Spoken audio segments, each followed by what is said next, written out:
first things first, you know. Oh shit. It's always a blessing, you know. How you doing, man? Yeah, I'm doing good now. You know what I mean? You know, the storms that came, the whole nine, but you know, thank God, you know, he ended up pulling us through this whole thing. Yeah, For real. definitely, man. And it's always, I feel that it's always best to not only check on your brothers and sisters, but you gotta ask that question, like, man, how are you doing? Right. It's not like most people be like, I'm okay, or I'm doing well, or I'm good, I'm straight. No, man. Mm-hmm. How are you doing? Right. Because people gonna give you that generic answer. Yeah. You be like, nah, you gotta see through that Yeah. because people have things going on, Mm-hmm. and you never know until you Mm-hmm. ask. And Right. and I get it a lot to where people don't ask us how we're doing.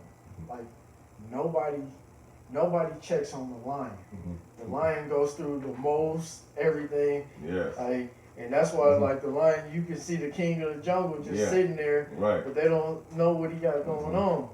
So it's like, oh man, I had to go do this, I had to go do that. Like, even just being a dad too. Right. It's like nobody gonna ask your dad how he doing. Mm-hmm. Like, man, he go to work, Yeah. with the kids, he They be dog just, tired. He's just supposed to be okay. He's supposed to be okay. Yeah. He's supposed to That's be the okay. problem. Like, you Yeah. know, you gotta ask and see what's going on. Because Exactly. honestly, I feel like we probably go through more things than anybody else. Definitely. You know what I mean? And especially when people not checking on you, it's like, okay, do they really care? You know, and you know, I'm sitting here doing my job and my due diligence as a man, but you know, we still need that self-care too. We need to still know that people out there care about us. That's going to be something that ends up, you know, pushing us further and make us really want to continue doing a great job at what it is that we're doing. Definitely. So that's important, man. That's I important. definitely think that's important Mhm. because just to piggyback off what you're saying, like you do everything. So like an analogy with that. So like everybody calls on God. Right. So nobody checks on him. Like, yeah. you know what I'm saying? He got to answer all these Mhm. different blessings and Right. prayers and everything. So as a man, as a cash cow, as a provider, as an umbrella, if you Right. will, like you deal with all the rain, everything comes down on you, and everything that's under you is being protected, but nobody checks them. Right. So now you got all this built up on you. Mm-hmm. But you know, it's refreshing for somebody to, like, you know, Ask that okay, question. yeah, man, ask Yeah. that question, like, how you doing, and really be genuine with it. Right. So It mean a lot. Trust me. When people check up and see what's going on, it really mean a lot. It Because you definitely- don't know what the hell people be going through. It's all type of storms and things that, you know, they can go through. So, me personally, one thing that Coach Prime taught me was like, hey, when you approach people, approach them with respect. I always ask how they doing first. So it's never, you know, just a rah-rah approach to anything. It's like, hey, what's up? You know, how you doing? And then end up going from there because you never know what somebody's going through. If they, you know, somebody might have just died, they might have just lost their job or something. So if you coming at them rah-rah, you might get that rah-rah response, and then you never know what that end up turning into. definitely, Period. yeah, man. So like, just checking on people, and so how do you? Since we've been here since with the pandemic. Mm-hmm. So how you transitioning from the gym to online and things? How has the pandemic affected your business? Actually, it was a blessing in disguise. So when it first happened, I was thinking like, damn, okay, it's gonna be 2 weeks. You know, we'd be right back up in there. Wasn't really thinking about like trying to make any changes at that time. But luckily for us, or blessed of us, like we were kind of already making that transition up on the low. Wasn't really telling nobody what the plans were, but we were kind of like aiming toward that direction. I think I tapped in with you, and I was showing you like the card that we had, the challenge card, and I was in the gym by myself, probably about like 4 or 5 o'clock in the morning, and ideas started coming up in my head, like, you know, what if I started going live and started doing like a workout with Mike up in the morning, calling it something like that, whatever the case was. So when the pandemic happened, it was like, okay, we kind of already got an idea of what we want to do, but let's let this thing play out for a couple of weeks. It didn't play out for a couple of weeks, you know, it ended up being a whole lot longer. We still in it right now. So as far as financially, it was like, damn, everything ended up getting frozen. Couldn't really make no dough at that time. I had to try to figure out ways to pretty much keep everybody in tune. And a lot of people, they didn't really want to be online at that time. They wanted that in-person training, which I can completely understand. That's what you used to. You used to, getting that in-person interaction, that push or whatnot. And when people look at online, they look at it differently they don't look at the benefits of being online. They don't look at the benefits of, okay, I got kids, so instead of bringing them to the gym and having them running all over the place, I can just, have them sit in their room where they can work out with me and we can train in that sense, in that way. They wasn't thinking about none of that stuff. I was thinking about that ahead of time. So it was more of like a convincing thing. So what I did was I gave them about a month and a half free training. We did the IG Live, we did the Skype, we tried pretty much every platform until we found one that worked best for us, which was the Zoom.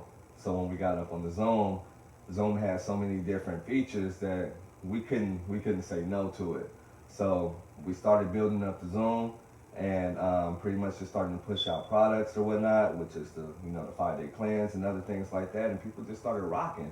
They started doing a good job. The interaction was still good. They were able to do more with less time. You know what I mean? So the workouts were so great, not to, up and up what, pretty much what we're doing. We're not really patting ourselves on the back yet because I feel like we haven't done nothing yet. But the workouts were good enough to where they were getting in more work, or they were sweating more in 30 minutes than what they were up in an hour up in the gym, because we wasn't playing around. Like, it's like, okay, we got 30 minutes. Let's get this done. Like, it's not, an hour to where it's like, hey, how you doing? Stop, talk for about 5 minutes, and then we get back to training. It was none of that. We just got to it. So the only time I allow my clients to talk is at the very beginning and at the very end.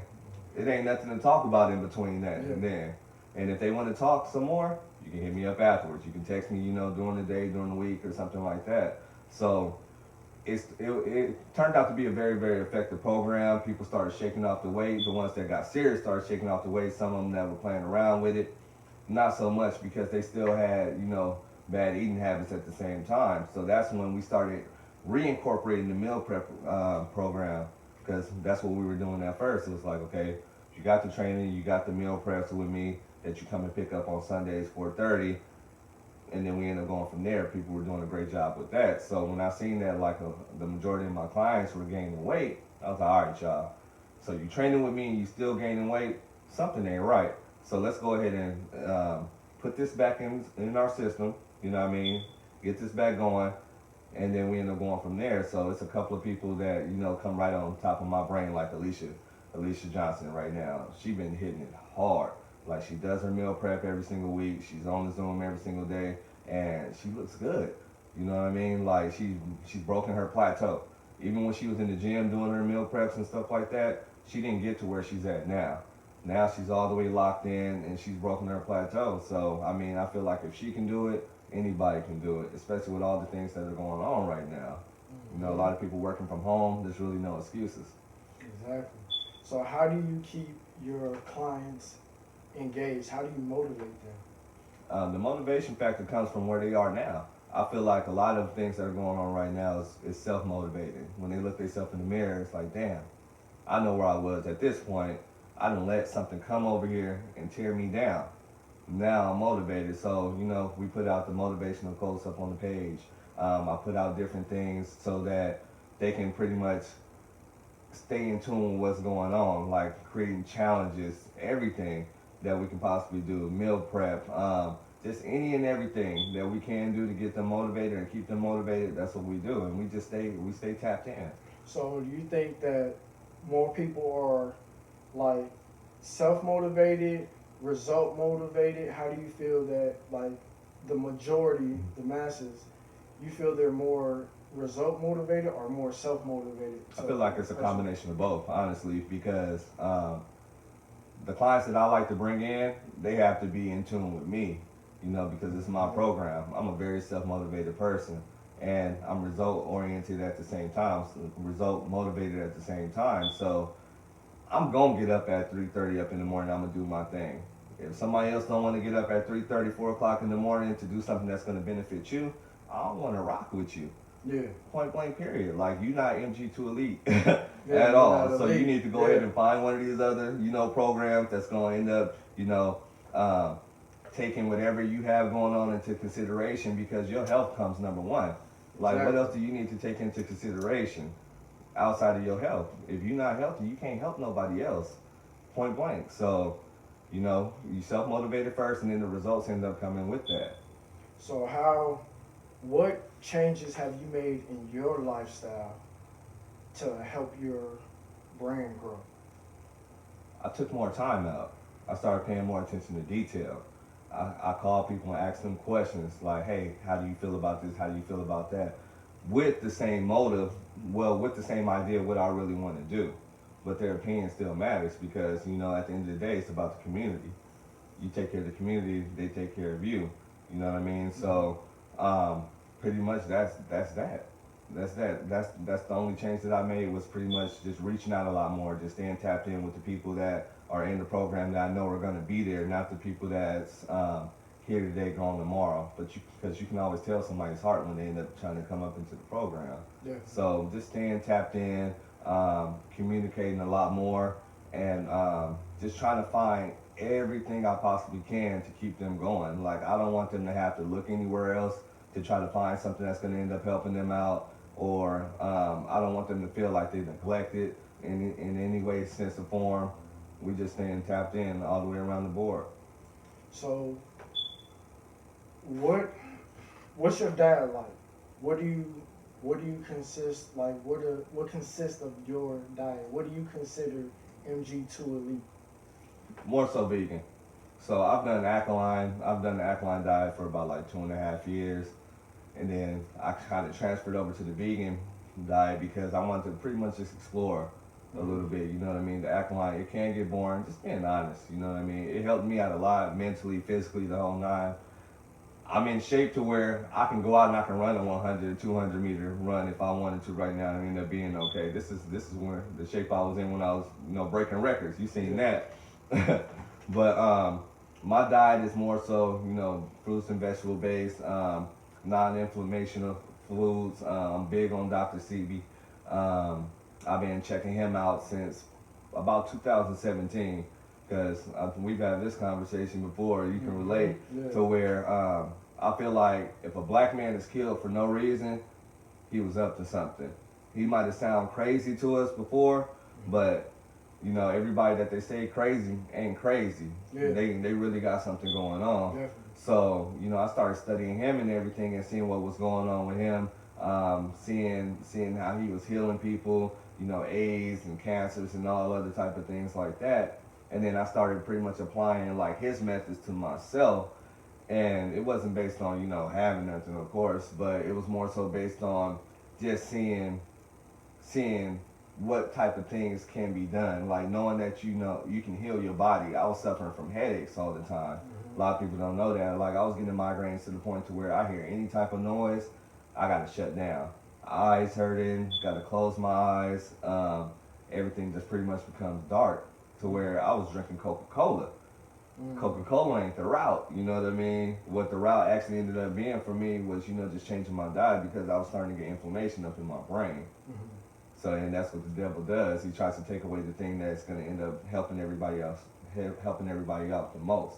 Yeah. So once I ended up getting rid of, all those inflammatory foods, things started happening, as far as my body started like realizing like, hey, you're on the right track. So I mostly eat, fruits, vegetables, nuts, Brazil nuts, cashews, walnuts, and I'm big on cooking.